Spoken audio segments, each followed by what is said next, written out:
ইল্লাল্লাহু মুহাম্মাদুর রাসূলুল্লাহ সাল্লাল্লাহু আলাইহি ওয়াসাল্লাম।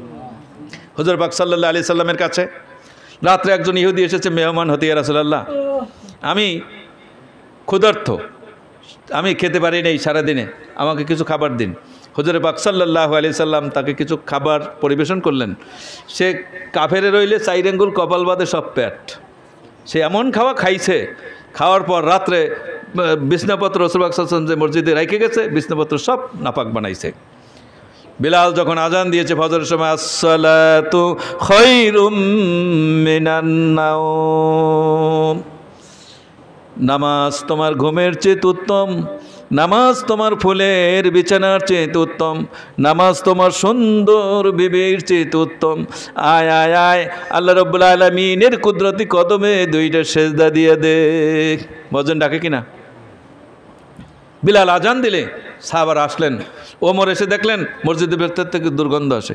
ইয়া রাসূলুল্লাহ কি হয়েছে? বলছে রাত্রে একজন মেহমান ছিল। ওমর বলছে বলেন, আমি মেহমানের হালুয়া টাইট করে দেই। ওমর তো বোঝেন, আকাশে সূর্যের দিকে তাকালে তেজ বন্ধ হয়ে যায় সূর্যের, সুবহানাল্লাহ বলবেন না? ওমর যদি কাউকে টার্গেট করে ধমক দেয় পায়খানা প্রস্রাব সমান বেরিয়ে যায়। ওমরের কাছে এসে যুবক, হাতে মদের বোতল, ওমরের সামনে পড়েছে। যুবক হাতে কি? যুবক তওবা করে বলছে, আল্লাহ আমার ওমরের হাত থেকে বাঁচাও, আল্লাহ আমার ওমরের হাত থেকে বাঁচাও, আমি জীবনে আর কোনোদিন মদ হাতে নেব না। আল্লাহ রাব্বুল আলামিন তওবা কবুল করে নিলেন। মদের বোতলের ভিতর যুবক বলছে, এর মধ্যে আমার দুধ। কোথায় যাও? আমার বোনের বাড়ি। লুকিয়ে নিচ্ছ কেন? আমার হাতে দাও। খুঁজে খুঁজে নিচ্ছে কেন? দুধ হলে তো খোঁজার প্রয়োজন নেই। হাতে দিলেন।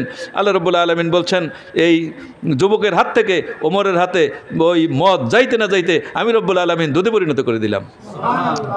একটু তো গরম, আমি এইভাবে দিয়ে যুবককে বাঁচাই দিলাম। সুবহানাল্লাহ। আজও কোনো যুবক যদি অপরাধ করে, অপকর্ম করে, আল্লাহ রাব্বুল আলামিনের কাছে যদি খাঁটিভাবে খালিস তওবা করে, ওমরের হাত থেকে যেইভাবে যুবককে বাঁচিয়ে দিয়েছিল আল্লাহ, ওইভাবে আমাদেরকেও বাঁচিয়ে দিতে পারেন। সেই আল্লাহই আছেন। ইহুদি রাসূল পাক সাল্লাল্লাহু আলাইহি ওয়াসাল্লাম বলছেন, সাহাবারা গালিমন্দতে মসজিদ পরিষ্কার হবে না, আগে মসজিদ পরিষ্কার করি। রাসূল পাক সাল্লাল্লাহু আলাইহি ওয়াসাল্লাম নিজের হাতে মসজিদ পরিষ্কার করতে শুরু করলেন। কিন্তু ওই সময় তলোয়ার ছিল দারুণ প্রিয় জিনিস, তলোয়ার ছাড়া চলাই যেত না। সাহাবা তার দামি তলোয়ার ফেলে গেছে।